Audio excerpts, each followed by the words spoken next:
Welcome back to the show now. Lemon, lime, raspberry or cucumber. Picking the right garnish for your gin could be the key to impressing your guests this weekend. Indeed. Joining us now with the guide to gin garnish is gin expert Oisín Davis. Welcome along, Good morning, folks. Good morning. This is the pressing topic of our times.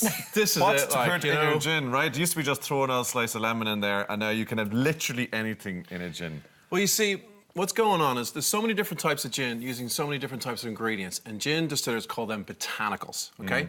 So what you can do with a clever use of garnish is you can either amplify some of those botanicals or you can pair them really nicely with something that might be an opposing type of flavour, you know what I mean? Fancy. So I would imagine, though, in many households around the country that you're having people up this weekend and they want to be beautiful and ornate with their gins. They might last for 1 or maybe 2 rounds. Then you're not getting the strawberries. yeah, maybe because people might start picking at them and they get peckish. There's no point. You know? You're grand, it's working away. The other thing is, the other thing you have to consider with garnishes as well is they actually can obviously make it look very pretty, as we can see here. And then also, you know, it's like an attack of the senses because when you use things like the rhubarb and then like the basil leaves here, they actually have a beautiful aroma and they will like envelop a room with these beautiful, So it's a full sensual experience. Yeah, You're going to start I with... never thought that about gin. We'll start with Ornabrack single malt gin, is that right? That's right. So Ornabrack single malt gin is very interesting because what they do is, as a base spirit, they use malted Irish barley, which gives it a lovely creamy mouthfeel. You know, it's just really has a lovely texture to it, okay? And then what else, what they do on top of that is they use a really interesting botanical called lemon verbena, which is a herb, but it's very citrusy, okay? I think I have a body wash in that.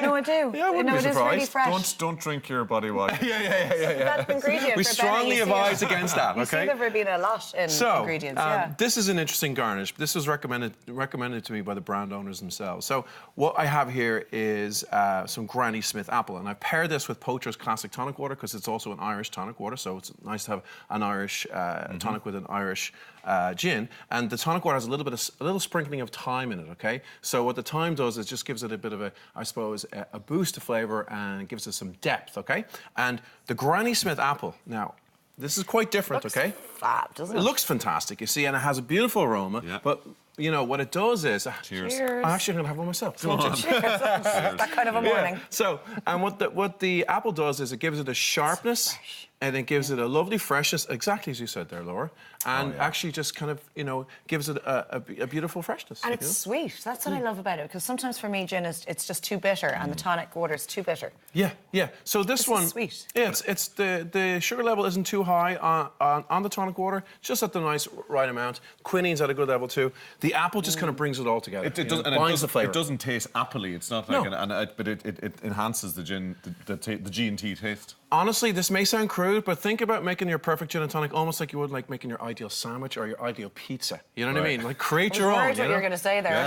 Where are Honestly, we going? It's all about kind of taking this? flavours together and making sure they pair well with each other and they all work. Okay, you know? so what's the next one you want us to try? Well, next one is another Irish gin because what's happening today is the launch of the Irish Gin and Tonic Festival, and there are venues and bars all across the 32 counties that are celebrating Irish gin for the whole week.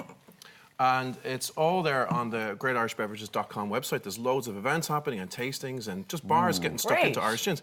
And this is a very interesting one because it's what I love about it is the fact that they take their name very seriously, okay? Because they use a particular botanical that comes from right at the heart of Dublin City. Yeah. It is organic Irish rhubarb grown in Portobello.